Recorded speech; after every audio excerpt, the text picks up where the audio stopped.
Welcome to చట్టం TV. ప్రస్తుతం మనం నిజామాబాద్ జిల్లా మోపాల్ మండలం ఎల్లమ్మకుంట గ్రామంలో ఉన్న మనతో పాటు గ్రామ సర్పంచ్ బదవత్ తిరుపతి ఉన్నారు. గ్రామంలో జరుగుతున్న అభివృద్ధి కార్యక్రమాల గురించి ఆయన మాటల్లో విందాం. నమస్తే అండి. నమస్తే మేడం. సార్, ఎన్ని సంవత్సరాల నుంచి రాజకీయాల్లో ఉన్నారు? ఇంతకు ముందు ఏదైనా పదవిలో ఉన్నారా? ఇంతకుముందు మోపాల్ మండలంలో ఉపాధ్యక్షుడిగా పనిచేశాను. ఇంతట్లోనే సర్పంచ్ ఎలక్షన్ రావడం జరిగింది. ఇప్పుడు సర్పంచ్గా గెలిచినప్పటి నుంచి 10 సంవత్సరాల నుంచి వాటర్ సమస్య ఉండేను, మళ్ళీ రోడ్డు సమస్య ఉండేను, అది కూడా తీర్చడం జరిగింది. పైప్ లైన్స్ వేయడం జరిగింది, కొత్తగా పైప్ లైన్స్ మరియు ఇంటి నల్ల మన కలెక్టర్ ఆదేశాల ప్రకారం ప్రతి ఒక్కరికి ఇంటి నల్ల ఇవ్వడం, మళ్ళీ పైప్ లైన్స్ పెట్టడం, అట్లాంటి ఒక 10 సంవత్సరాల నుంచి ప్రాబ్లమ్స్ ఉండే అవి తీర్చడం జరిగింది 3.5 నెలల్లో. ప్రధానంగా మీకు వాటర్ సమస్య ఉండే? వాటర్ సమస్య ఉండే. అట్లాగే ఇప్పుడు గ్రామంలో మీరు ఇప్పుడు 3.5 కాలాలు అవుతుంది కదా, అంటే గతంలో మీరు రాజకీయాల్లో లేనప్పుడు ఏమైనా కార్యక్రమాలు చేశారా?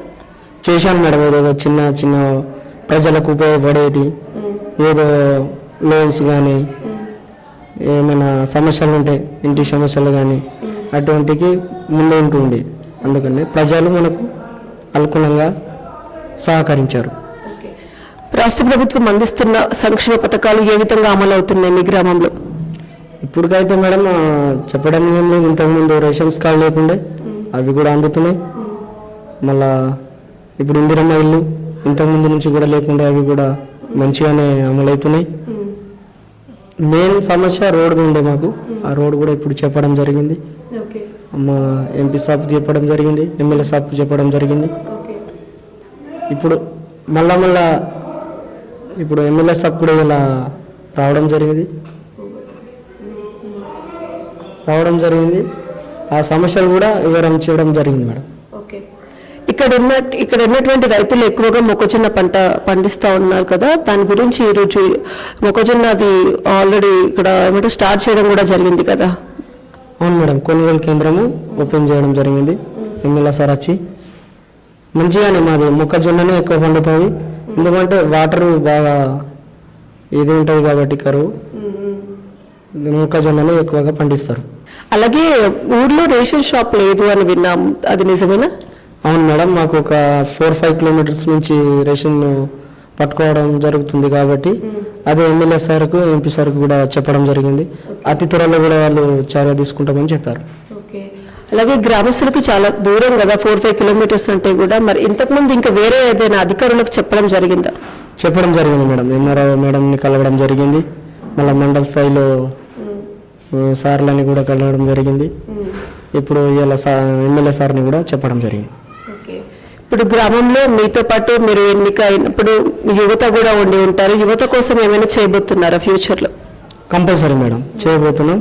వాళ్ళకు గ్రౌండ్స్ కానీ వాళ్ళకు ఎటువంటి అది బ్యాట్స్ బాల్స్ ఏదైనా కానీ వాళ్ళకు ఏది అడిగినా చేస్తామని హామీ ఇచ్చాం, అది కూడా చేసేయచ్చు. అలాగే గ్రామంలో అంగన్వాడీ, స్కూల్స్, ప్రాథమిక వైద్య కేంద్రం, ఇవి సదుపాయాలు ఉన్నాయా మీ గ్రామంలో? ఉన్నాయి మేడం, అంగన్వాడీ ఉన్నాయి, అన్నీ ఉన్నాయి మేడం సదుపాయాలు.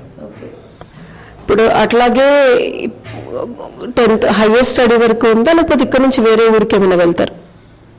ఇక్కడ నుంచి వేరే ఊరికి కూడా వెళ్తారు మేడం. ఇక్కడ 5 వరకు ఉన్నది, 1 to 5 వరకు ఉన్నది.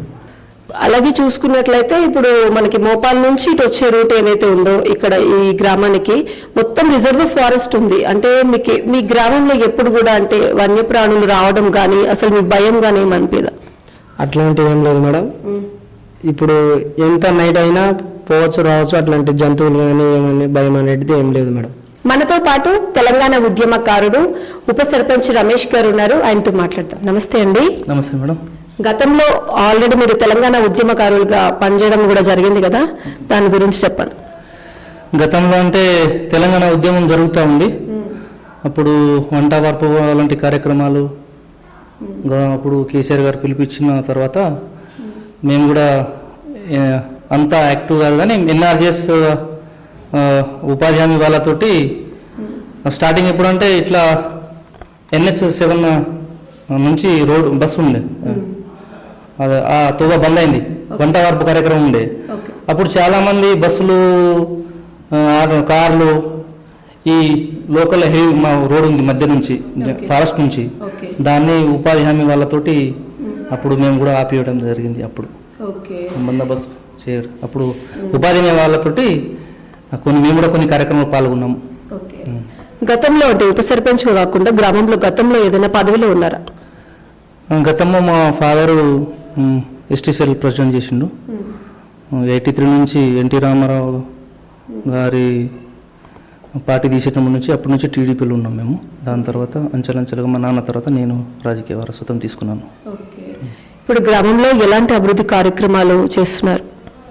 గ్రామంలో గతంలో మా నాన్న ఉప సర్పంచ్ ఉండే, అప్పుడు టీఆర్ఎస్ గారు ఉన్నప్పుడు కూడా కొన్ని కార్యక్రమాలు చేసినాము అయిన మట్టుకు. దాని తర్వాత పోడు పట్టలు 150 మందికి పోడు పట్టలు ఇప్పించినాము. దానికి మళ్ళీ ఫారెస్ట్లో కొన్ని ఫారెస్ట్ వాళ్ళతోటి మాట్లాడి కొన్ని కానీ కూడా వర్క్ చేసినాము. మళ్ళా ఫారెస్ట్ వాళ్ళ కొన్ని రీసర్వే చేయాలని ఇప్పుడు కూడా కోరుతున్నాం. కొంతమందికి వచ్చింది, కొంతమందికి రాలేదు. బ్యాంక్ లోన్ దగ్గర 98 లక్షల వరకు బ్యాంక్ లోన్ ఇప్పించినాం మేమే. మన అప్పుడు మా సర్పంచ్ లేడు, మా పిల్లాడు, మేమిద్దరం, ఆయన కూడా కొన్ని బ్యాంక్ వాళ్ళతో కలెక్టర్ గారితో మాట్లాడి చాలా మందికి పోడు పట్టాలు ఇప్పించిన తర్వాత కూడా బ్యాంక్ వాళ్ళతో లోన్ ఇప్పించినాం.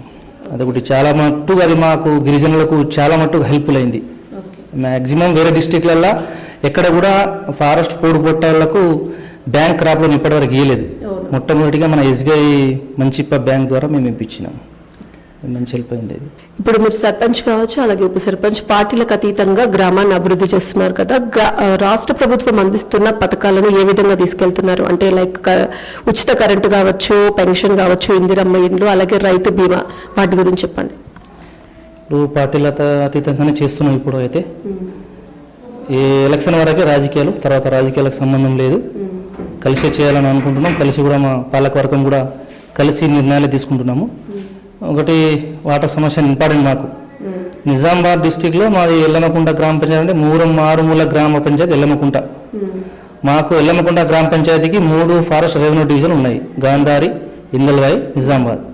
ఈ 3 డిపార్ట్మెంట్లతో మాకు కొంచెం ఫారెస్ట్ వాళ్ళతో ఇబ్బంది ఉంది. వేరే గ్రామాలకు అట్లా లేదు, ఒకటే డివిజన్ ఉంటుంది. మాకు ఫారెస్ట్ ఏంటంటే ఇటు గాంధారి వాళ్ళు వస్తారు, ఇటు నిజామాబాద్ వాళ్ళు వస్తారు, ఇటు ఇందల్వాయి వాళ్ళు వస్తారు. మేము పోడు పట్టాలు దానివల్ల కొంత కోల్పోవడం జరిగింది. కొంతమంది ఆఫీసర్లు నిజామాబాద్కి ఇవ్వమని చెప్పి, కొంతమంది గాంధారి అట్లా మేము కనిపించే వాటిలో కొంతమంది పోడు పట్టాలు రాలేదు. వాటర్ సమస్య ఉండి, వాటర్ సమస్య కొత్త పైప్ లైన్ ఉంది. అన్ని ఇంతకుముందు వాటర్ రాకపోతే అన్ని గుంతలు ఉండే, ఇప్పుడు అన్నీ క్లియర్ చేస్తున్నాం. కొంతమంది వాటర్ తాగకపోతున్నారు. ఇప్పుడు అందరూ వాటర్, నేను కూడా వాటర్ తాగుతున్నా. ఇప్పుడు మళ్ళీ నేను కూడా తాగుతున్నాయి 15 రోజుల నుంచి. ఇక ఇంకొందంటే ఇక మాకు కొంచెం అప్పట్లో ఉన్న సిసి రోడ్లు ఉన్నాయి, అవి కూడా కొన్ని రోడ్లు మా గల్లీకి సిసి రోడ్ ఉంది. డ్రైన్స్ ప్రాబ్లం ఉంది. కొన్ని డ్రైన్స్ కొత్త డ్రైన్స్ కావాలని చెప్పేసి ఇక మేము కూడా ఎమ్మెల్యే దగ్గర అడుగుతున్నాము.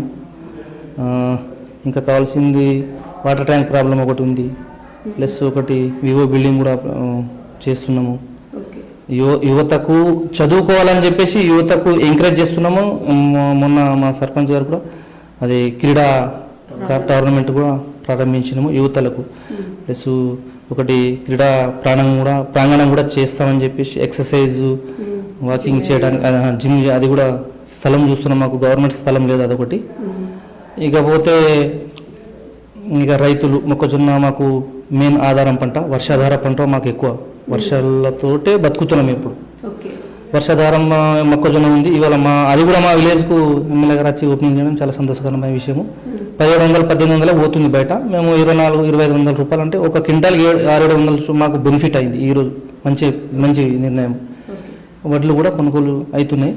వడ్ల కాంటది కూడా మాకు ఇంకో ప్రాబ్లం ఏంటంటే మేడం, వడ్ల కాంట మాకు ఉంది, ఇక్కడ ఓపెనింగ్ అయింది. కానీ అక్కడ ఏదైతే వాళ్ళు కాంటా చేసే వాళ్ళు అమరాబాద్లో ఎక్కడ ప్రిఫరెన్స్ ఇస్తారు, మా దగ్గర ప్రిఫరెన్స్ ఇవ్వట్లేదు. అది కూడా మేము చెప్పినాం ఎమ్మెల్యే గారు, అది కూడా చెప్పాలనుకున్నాం. కానీ ఇక చాలామంది జనాల ఒక విషయం మర్చిపోయినాము. ఇంకోటి రేషన్ డీలర్ 4 కిలోమీటర్ ఉంది, కొంతమంది నడుచుకుంటూ పోతారు. అది పెద్ద సమస్య. నెల వచ్చిందనుక రేషన్ డీలర్లకు వీళ్ళు చేతగాని వాళ్ళు, వికలాంగులు ఉంటారు, వాళ్ళకు తీసుకురావడం ఇబ్బంది అవుతుంది. దాని గురించి కూడా ఇప్పుడు మేము సొంతంగా అవసరం ఉంటే జీపీ నుంచి నెల నెల ట్రాక్టర్ పెట్టి కూడా తీసుకోవాలని ఆలోచన ఉంది. కొత్తగా ఉన్నాం, ఇంకా మాకు టైం ఉంది, 5 years టైం ఉంది. దాని లోపల అన్ని సమస్యలు ఖచ్చితంగా పరిష్కరిస్తామని నా యొక్క నమ్మకం.